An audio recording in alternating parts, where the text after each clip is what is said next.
दोस्तों स्वागत है आप सभी का आपके अपने YouTube channel SS study material पर। और आज हम लोग देखने वाले हिस्ट्री का एक बहुत ही इंपॉर्टेंट क्वेश्चन जो है मौर्य साम्राज्य के पतन के कारणों की समीक्षा करें।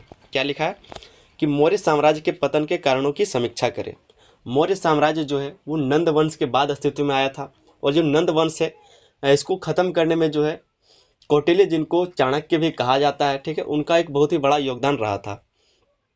तो चंद्रगुप्त मौर्य के द्वारा इस साम्राज्य का स्थापना किया गया था, जिसको मौर्य साम्राज्य कहा जाता है। और इसका जो समय काल का हम लोग बात करें कि ये कब तक रहा था, तो 321 ईसा पूर्व में शुरू हुआ था, इसकी स्थापना की गई थी। और बाद में 150 ईसा पूर्व में इसकी समाप्त हो गया ये, ठीक है, 150 ईसा पूर्व में ये समाप्त हो गया। आइए समझते हैं इस क्वेश्चन के आंसर को हम लोग, ठीक है। अगर चैनल पर आप लोग नए हैं तो चैनल को सब्सक्राइब जरूर कर ले, साथ ही अपने दोस्तों तक भी इस वीडियो को ज़्यादा से ज़्यादा शेयर कीजिए। आइए समझते हैं इस क्वेश्चन के आंसर को।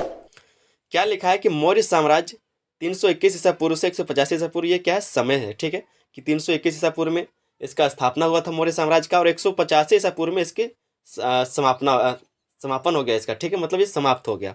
और इसके बाद जो है शुंग वंश का स्थापना हुआ था 150 ईसा के बाद। क्या लिखा है कि मौर्य साम्राज्य प्राचीन भारत का सबसे बड़ा और शक्तिशाली साम्राज्य था। ये बहुत ही विस्तार साम्राज्य था, ठीक है, मतलब पूरा उत्तर, पूरा पश्चिम, उत्तर दक्षिण तक पूरा विस्तार में ये फैला हुआ था। बोला जा रहा है कि इसकी स्थापना चंद्रगुप्त मौर्य ने की थी, जिन्होंने अपने गुरु चाणक्य की सहायता से नंद वंश का अंत कर एक सुदृढ़ शासन व्यवस्था कायम की।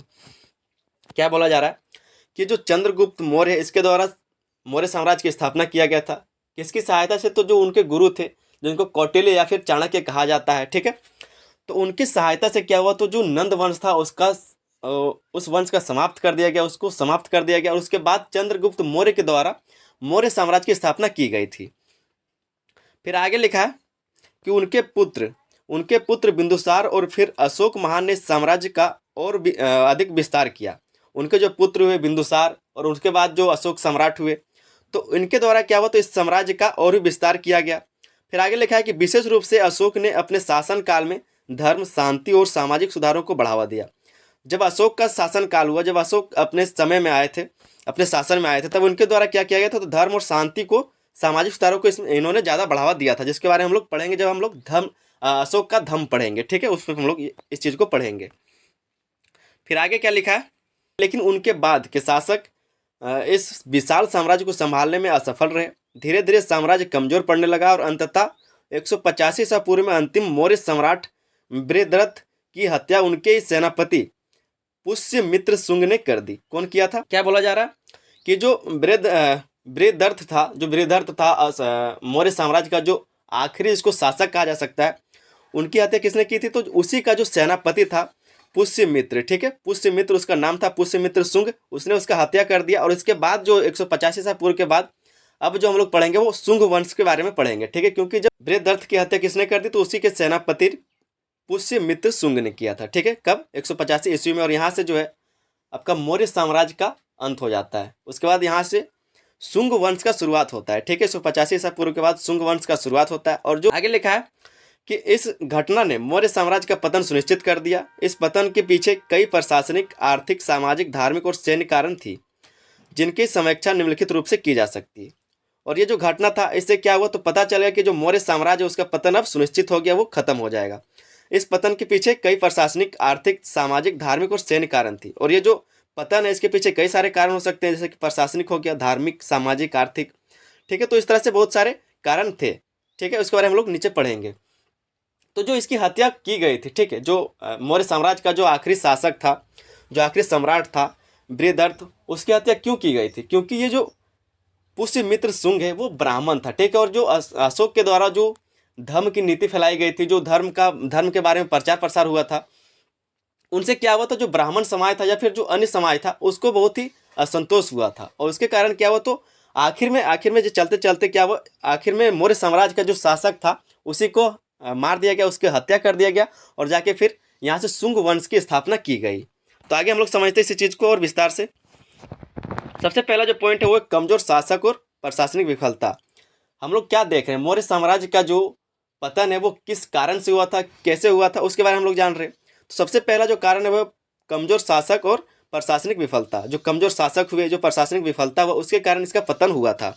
क्या लिखा है इसमें, तो अशोक के बाद आने वाले मौर्य शासक न केवल कमजोर थे बल्कि वे विशाल साम्राज्य को नियंत्रित करने में भी असफल रहे। अशोक ऐसे जो सम्राट थे जिनके बाद के जो शासक आए वो इस साम्राज्य को संभालने में असफल रहे थे, और ये क्या है, तो उनको प्रशासनिक विफलता देखी गई थी। ठीक है, मतलब अशोक सम्राट के बाद यहाँ का जो शासक था वो इस विस्तार साम्राज्य को संभाल नहीं पाए, जो विशाल साम्राज्य था उसको संभालने में असफल रहे। आगे लिखा है कि अशोक के शासनकाल में प्रशासनिक व्यवस्था मजबूत थी, लेकिन उनके बाद आने वाले शासकों में वैसी राजनीतिक और प्रशासनिक दक्षता नहीं थी।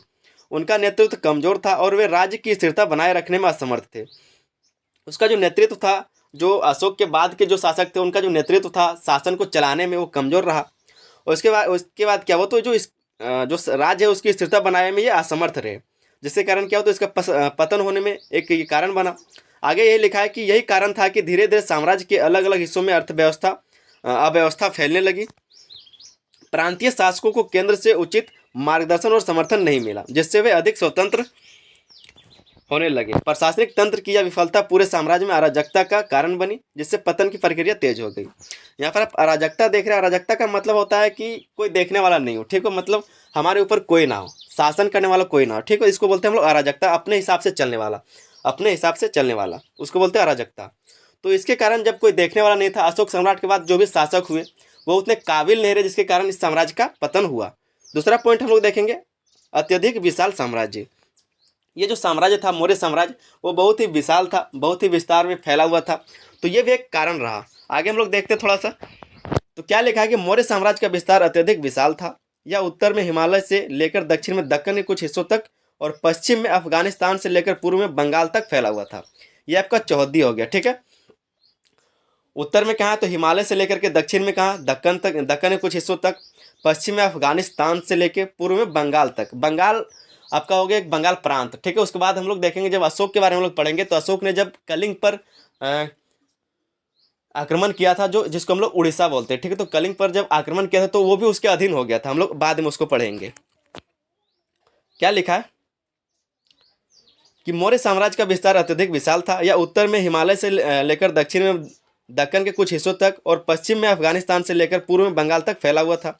इतनी विशाल भूमि पर प्रभावी शासन बनाए रखना एक बहुत बड़ी चुनौती थी।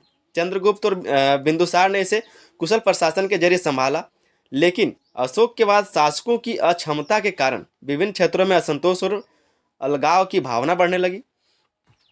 प्रशासनिक व्यवस्था कमजोर होने से साम्राज्य के सीमांत क्षेत्रों में विद्रोह भड़कने लगे। सुदूर क्षेत्रों में केंद्र सरकार का प्रभाव घटने लगा, जिससे कई प्रांतों के धीरे धीरे स्वतंत्रता की घोषणा कर दी। इस तरह साम्राज्य का विस्तार उसके पतन का एक प्रमुख कारण बन गया। क्या बोला जा रहा है कि जो मौर्य साम्राज्य था वो बहुत ही विशाल था, बहुत ही बड़े क्षेत्रों में फैला हुआ था। तो क्या हुआ कि जो भी प्रांत था, ठीक है, 5 प्रांत था, तो जो भी प्रांत था उनके जो भी छोटे छोटे क्षेत्र थे, जहाँ के जिनको नियुक्त किया गया था, जिस राजा के द्वारा जिसको भी रखा गया था, जिस भी अधिकारी को रखा गया था, उन्होंने क्या किया कि अपने अपने में ही अपने क्षेत्र को अपने आप को राजा घोषित कर दिया और उसका जो अधीन क्षेत्र था उसको प्रजा घोषित कर दिया। और इसके कारण क्या हुआ कि धीरे धीरे जो केंद्र का राजा था, जो अशोक के बाद जो राजा हुए, उन्होंने इन चीज़ों को सही से देख नहीं पाया, नेतृत्व सही से नहीं कर पाया, जिसके कारण इसका पतन हुआ। तीसरा जो पॉइंट है वो है आर्थिक संकट। आर्थिक संकट, तो क्या लिखा है कि अशोक ने अपने शासनकाल में युद्ध की नीति को त्याग कर धर्म प्रचार और सामाजिक कल्याण पर अधिक ध्यान दिया। क्या बोला जा रहा है कि अशोक ने अपने शासनकाल में युद्ध की नीति को त्याग कर धर्म प्रचार और सामाजिक कल्याण पर अधिक ध्यान दिया। जैसा कि मैंने पहले बताया कि जब कलिंग पर आक्रमण हुआ था, उड़ीसा पर जब आक्रमण हुआ था, उसके बाद से उन्होंने जब देखा कि घटना के बाद, जब युद्ध के बाद किस तरह का दृश्य होता है, कैसे लोग रोते बिलखते हैं, कितने सारे लोग मारे जाते हैं, कितना परिवार टूट जाता है, इसके कारण क्या हुआ, उसका हृदय परिवर्तन हो गया अशोक का। और जिसके बाद क्या हुआ, तो उन्होंने युद्ध को छोड़कर शांति प्रिय हो गए, वो शांति को उन्होंने अपनाने का बात कहा। आगे उसके द्वारा आगे लिखा है कि उन्होंने बौद्ध धर्म के प्रचार प्रसार के लिए भारी मात्रा में धन खर्च किया। जगह जगह बौद्ध विहारों, स्तूपों और शिलालेखों का निर्माण किया गया। हालांकि यह नीति धार्मिक दृष्टि से महत्वपूर्ण थी, लेकिन इससे राज्य की अर्थव्यवस्था कमजोर हो गई। क्या बोला जा रहा है कि जब उन्होंने शांति प्रिय हो गए, जब उन्होंने धर्म को अपना लिया, युद्ध को छोड़ के धर्म को अपना लिया, ठीक है, तो जो धर्म था उनके प्रचार प्रसार के लिए कई सारे शिलालेख का निर्माण कराया, स्तूपों का, विहारों का निर्माण कराया, ठीक है। तो बोला जाता है कि इसके कारण बहुत सारा धन जो है खर्च हो गया, लेकिन ये पूरी तरह से सच नहीं है, ठीक है। क्या हुआ था कि कई जगह पर जो है करों को घटाया भी गया था, कई जगह पर जो किसानों पर कर लगाए गए थे उनको घटाया भी गया था, भले ही खर्च हुआ था पर कुछ अच्छे काम भी हुए थे। तो सिर्फ यही बोलना गलत हो जाएगा, लेकिन आपको लिखना इसी तरह से, ठीक है। फिर आगे क्या लिखा है, फिर आगे लिखा है कि प्रशासनिक खर्चों की भरपाई के लिए करों में वृद्धि की गई, जिससे किसानों और व्यापारियों में असंतोष बढ़ने लगा। इसके अलावा सीमांत प्रदेशों में व्यापार मार्गों पर मौर्य नियंत्रण कमजोर पड़ने लगा, जिससे व्यापारिक आय में भी गिरावट आई। आर्थिक संकट का यह प्रभाव राज्य के प्रशासन और सैन्य शक्ति पर भी बड़ा पड़ा, जिससे साम्राज्य कमजोर होता गया। क्या बोला जा रहा है कि व्यापार मार्ग मौर्य नियंत्रण कमजोर पड़ने लगा, जिससे क्या हुआ तो जो व्यापारिक आय में गिरावट आई। और उसके बाद क्या हो तो आर्थिक संकट का यह प्रभाव राज्य के प्रशासन और सैन्य शक्ति पर भी पड़ा। और ये जो आर्थिक संकट है वो राज्य पर पड़ा, उसके प्रशासन पर पड़ा, जिससे साम्राज्य कमजोर होता गया, जिससे साम्राज्य जो कमजोर होता गया और बाद में इसका पतन हुआ। तो यह भी एक कारण था, आर्थिक संकट। चौथा जो पॉइंट है वो सैन्य कमजोरी और विद्रोह, सैन्य कमजोरी और विद्रोह, ठीक है। हम लोग समझते हैं इस चीज को। तो क्या लिखा है कि मौर्य साम्राज्य की सेना प्रारंभिक काल में बहुत शक्तिशाली थी। कहा जाता है कि इनके पास 6 लाख से ज़्यादा जो है पैदल सैनिक थे, पैदल सैनिक इनके पास था। 30,000 से ज़्यादा घुड़सवार थे, बहुत सारे हाथी वगैरह थे, ठीक है। तो इस तरह का बहुत बड़ा सेना था इनके पास। क्या बोला जा रहा है कि मौर्य साम्राज्य की सेना प्रारंभिक काल में बहुत शक्तिशाली थी, लेकिन अशोक के बाद सैन्य शक्ति कमजोर होने लगी। अशोक के बाद जो सैन्य शक्ति कमजोर होने लगी, प्रारंभिक काल था उसमें इसकी शक्ति जो बहुत ज़्यादा थी। फिर आगे लिखा है कि अशोक ने अहिंसा और बौद्ध धर्म के सिद्धांतों को अपनाते हुए युद्ध और सैन्य अभियानों को सीमित कर दिया था। इसके परिणाम स्वरूप मौर्य सेना की आक्रमण क्षमता घट गई, जिसके बाद क्या हुआ तो जैसे कि अशोक ने क्या किया तो उन्होंने युद्ध को छोड़ के शांति को चुना, ठीक है। उसके बाद क्या हुआ तो इसकी जो मौर्य का जो सेना है उसका आक्रमण क्षमता घट गया, क्योंकि जब नेतृत्व करने वाला नहीं रहेगा तो सेना क्या कर सकता है, कुछ नहीं कर सकता। आगे लिखा है कि जब सीमांत प्रदेशों में विद्रोह हुआ तो उसे दबाने के लिए पर्याप्त सैन्य उपलब्ध नहीं थी। कई प्रांतों के गवर्नरों ने अपने स्वतंत्र सत्ता स्थापित कर ली और केंद्रीय प्रशासन उन्हें नियंत्रित करने में असमर्थ रहा। क्या बोला जा रहा है कि जो कई सारे प्रांतों के गवर्नर थे, राज्यपाल थे, ठीक है। पहले राज्यपाल हुआ करते थे, राज्यों को संभालने वाले जो प्रांत होते थे उनको संभालने के लिए राजा द्वारा राज्यपाल को स्थापित किया जाता था, उनको बैठाया जाता था, ठीक है, उनको राज्य को देखने के लिए। तो वो जो राज्य के राज्यपाल थे उन्होंने क्या किया तो जो उनके अधीन क्षेत्र था उन्होंने खुद को राजा घोषित कर लिया और जो बाकी क्षेत्र था उसको प्रजा के रूप में उन्हें अपना लिया, ठीक है। और जो केंद्र पर राजा थे, जो अशोक के बाद जो राजा हुए, जो शासक हुए, उनको ये सब पता ही नहीं चला, उन्होंने ये सही से नेतृत्व नहीं कर पाया, जिसके कारण ये पतन का कारण बना था। आगे लिखा है कि सैन्य कमजोरी के कारण ही अंततः सेनापति पुष्यमित्र शुंग ने अंतिम मौर्य शासक बृहदर्थ की हत्या कर दी और सत्ता पर कब्जा कर लिया। इसके बाद क्या हुआ तो जो अंतिम मौर्य साम्राज्य का जो बृहदर्थ की हत्या कर दिया गया, किसके द्वारा, पुष्यमित्र शुंग के द्वारा, ठीक है। इनके द्वारा जो आखिरी सम्राट थे, मौर्य साम्राज्य के जो सम्राट थे, इनकी हत्या कर दी गई और उसके बाद सत्ता पर कब्जा कर लिया गया। और यहाँ से आप शुरू हो जाएगा शुंग वंश, ठीक है। तो इस तरह से इसका एक पतन का ये भी एक कारण रहा था। आगे हम लोग देखते हैं 5वां पॉइंट क्या लिखा है, तो ब्राह्मणों और क्षत्रियों का असंतोष। ब्राह्मण और क्षत्रिय कैसे असंतोष हुए थे उसके बारे में हम लोग चर्चा करते हैं। तो बोला जा रहा है कि अशोक ने बौद्ध धर्म को राय धर्म के रूप में अपनाया और इसे पूरे साम्राज्य में फैलाने का प्रयास किया। बोला जा रहा है कि जो अशोक है उन्होंने बौद्ध धर्म को राय धर्म के रूप में अपनाया और इसे पूरे साम्राज्य में फैलाने का प्रयास किया। जैसा कि अपने देश या फिर अपने क्षेत्र को छोड़कर इन्होंने नेपाल में भी बौद्ध धर्म का प्रचार प्रसार करने के लिए भेजा गया था, प्रचार प्रसार किया था। श्रीलंका तक भी इन्होंने अपने बेटा बेटी को प्रचार प्रसार करने के लिए भेजा था। तो इस तरह से अपने देश को छोड़कर कई और जगहों पर प्रचार प्रसार हुआ था। तो वही बोला जा रहा है कि अशोक ने बौद्ध धर्म को राय धर्म के रूप में अपनाया और इसे पूरे साम्राज्य में फैलाने का प्रयास किया। उन्होंने ब्राह्मणों के प्रभाव को कम करने के लिए बौद्ध भिक्षुओं और मठों को विशेष संरक्षण दिया। क्या बोला जा रहा है कि जो ब्राह्मण का प्रभाव है देश में, जो ब्राह्मण का प्रभाव है उसको कम करने के लिए क्या किया गया, तो जो बौद्ध भिक्षु होते हैं उनको और जो उनके मठ होते हैं उनको विशेष संरक्षण दिया गया। इससे हिंदू धर्म के अनुयायी विशेषकर ब्राह्मण और क्षत्रिय वर्ग असंतुष्ट हो गए। ब्राह्मणों को राजकीय संरक्षण नहीं मिलने के कारण वे शासन के खिलाफ हो गए। उनको जो ब्राह्मण थे उनको राजकीय संरक्षण नहीं मिलने के कारण वो जो प्रशासन या फिर जो राजा उनके खिलाफ हो गए। इसके अलावा अशोक की अहिंसा की नीति से क्षत्रिय योद्धाओं का प्रभाव भी कम हुआ। जो अहिंसा का नीति लाया गया अशोक के द्वारा, इससे क्या हुआ, जो क्षत्रिय वर्ग था, जो क्षत्रिय योद्धा थे, इनका प्रभाव भी कम हो गया। क्योंकि जब अब युद्ध नहीं करना, मारकाट नहीं करना, तो फिर क्षत्रिय का क्या रोल रह जाएगा, जो युद्ध करने वाले उसका क्या रोल रह जाएगा, कुछ नहीं। आगे लिखा है कि जिससे उनके भीतर भी असंतोष बढ़ने लगा। यही कारण था कि पुष्यमित्र शुंग जो एक ब्राह्मण था ने विद्रोह कर मौर्य साम्राज्य का अंत कर दिया और शुंग वंश की स्थापना की। जैसा कि मैंने पहले बताया था कि जो पुष्यमित्र शुंग थे वो एक ब्राह्मण थे, और क्योंकि जो ब्राह्मण समाज था उनको असंतोष हुआ था, उसके कारण इन्होंने अशोक सम्राट के बाद जो आखिरी मौर्य साम्राज्य के राजा हुए थे ब्रेवर्त, उनका हत्या कर दिया था और शुंग वंश का स्थापना किया था। फिर आगे हम लोग देखेंगे छठा पॉइंट, प्रांतीय शासकों की स्वायत्ता। स्वायत्ता का मतलब क्या होता है कि स्वयं की सत्ता, जो स्वयं राज्य करे, ठीक है, उसको बोलते हैं स्वायत्ता। तो प्रांतीय शासकों की स्वायत्ता ये भी एक कारण रहा मौर्य साम्राज्य के पतन के लिए। तो क्या लिखा है कि मौर्य साम्राज्य एक केंद्रीकृत शासन प्रणाली पर आधारित था, मतलब राजा जो है जो केंद्र पर राजा है वही शासन कर सकता है। लिखा है कि मौर्य साम्राज्य एक केंद्रीकृत शासन प्रणाली पर आधारित था जिससे सम्राट को सर्वोच्च अधिकार प्राप्त थे। लेकिन जब शासन कमजोर हो गए तो प्रांतीय गवर्नरों ने धीरे धीरे अपनी स्वतंत्र सत्ता स्थापित करनी शुरू कर दी। पहले क्या था, अशोक सम्राट के युग में क्या था, साल में क्या था, या फिर उनके शासन काल में क्या था कि जो पूरे क्षेत्र का जो उनका मौर्य साम्राज्य का जो क्षेत्र विस्तार था, उनका पूरा जो केंद्र का जो शासन का जो शक्ति था उसके वो किसके पास था, तो जो केंद्र का राजा था, मान लीजिए अशोक था तो उसके पास था।